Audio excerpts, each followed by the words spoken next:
You are now watching WhoDooTV. Hey, welcome to WhoDooTV. Standing here with my homie, Rafer Roberts. Do a little one-on-one with him. Rafer, how you doing? Doing all right. How you doing? Doing really good. Welcome to Emerald City. Thanks. I love this town. Yeah, day one. I'm already exhausted as if it's Sunday already. This is great. I know, right? I'm doomed. And you're not even a massive caffeine drinker like me. I should be, but I gotta be off caffeine for a bit. Man, that's right. Doctor's orders. It's awful. It's awful. I'm gonna die. It's worse. So basically what I wanted to do is just talk to you a little bit about some of the stuff that you've done in Valiant's past, some of your even deeper stuff, your own personally published stuff. Sure. So let's start back there with your personal published stuff. So Okay. tell me a little bit about that. Well, I first started getting noticed when I started publishing the book called Plastic Farm. Story of a guy losing his mind, madness reshaping reality in many strange, terrifying, hilarious ways. Started drawing that like right out of college. Oh, okay, Went to a lot of small press shows with it. 100% self-published. Worked with a couple of different artists, but it was good because it keeps going, and you have a book you can give to people, and you meet people, and you make connections. And then I started doing a thing called Nightmare the Rat, which is this little demon rat, steals people's teeth, throws them up in the air, dances in the moonlight. That's the guy I like. Yeah, it's all done in like a full tabloid newspaper style strip. It's like the old like Windsor McKay, Little Nemo, kind of Crazy Cat kind of thing, which I'm planning on finishing this year and doing like a big complete collection of that.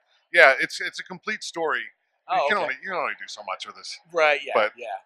I mean, it gets weirder and weirder, but it's fun to draw. It'd be nice to have something like whole and complete. I can just have like the complete Nightmare of the Rat saga.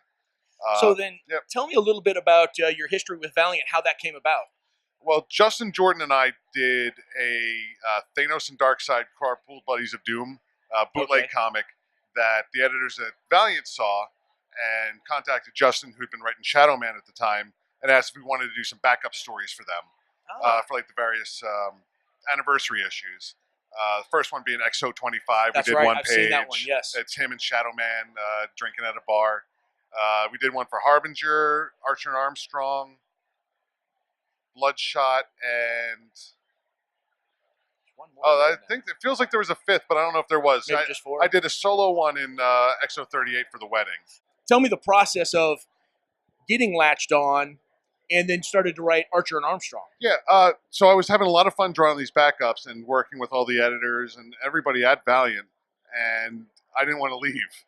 And there weren't any more anniversary issues coming up, so I asked Warren Simons if it was okay if I sent him a sample of my writing. Okay. Just a shot in the dark.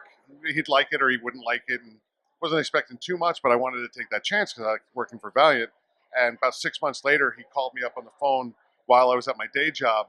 It's like I got this weird New York number showing up like, all right, decline.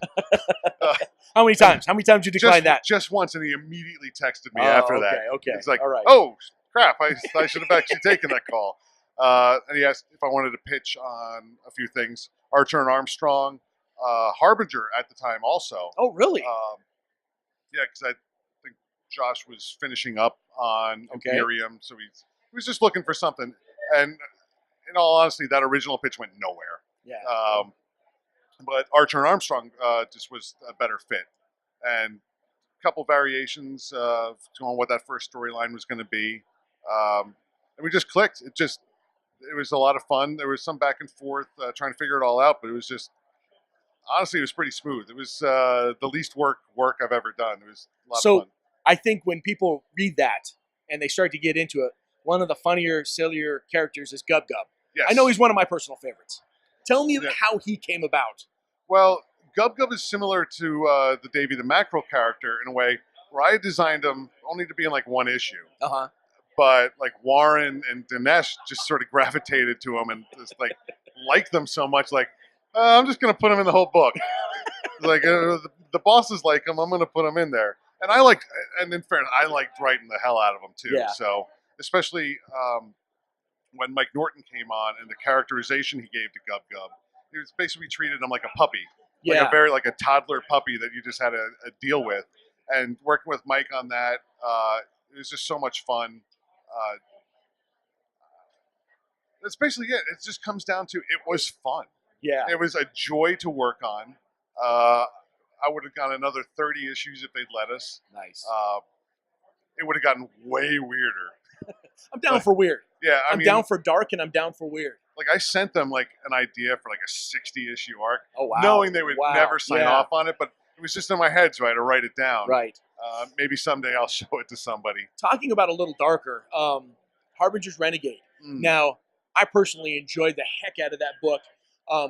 You and I have had conversations in the past about the drug references and things like that. Yeah. Tell me a little bit about that.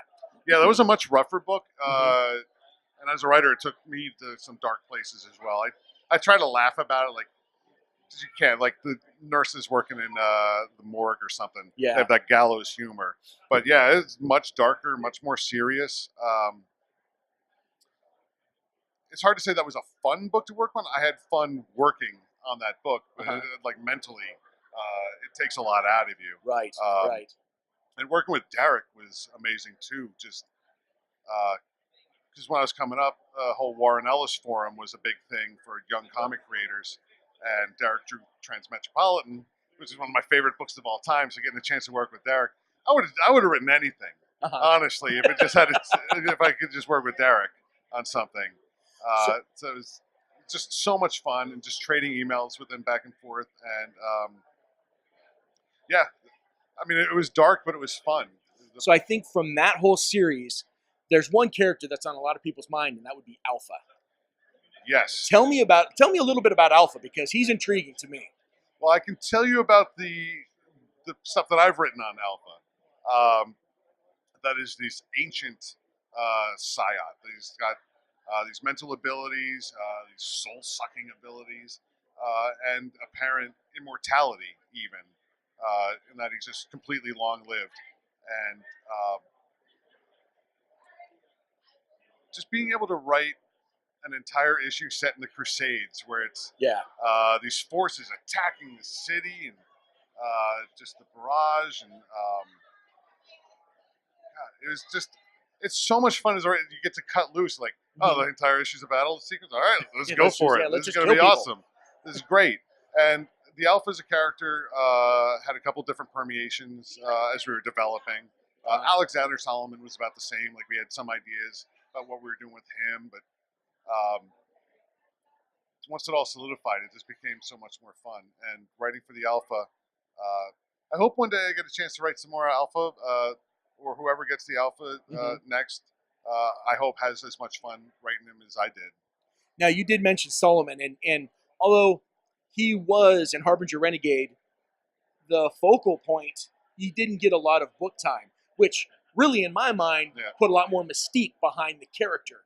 How did you envision him going through everything? Well, Alexander Solomon, I envision he's the guy who's always one step ahead of you. Right. As soon as you think you got him cornered, I'm going to get a pie to the face. Is what's going to happen. It's like when the ball players. I just wanted to interrupt. I have nothing to say. Elliot Rahal, ladies and gentlemen. This is good. Where was I? Alexander Solomon. He knows everything. He's one step ahead. He can predict and forecast based on the past, what will happen in the future, and using that innate ability, direct it in a way. Nice. Like, hey, I want this. I want you to punch me right now. What are the events that have to lead up? Okay. And the little things that'll make that happen.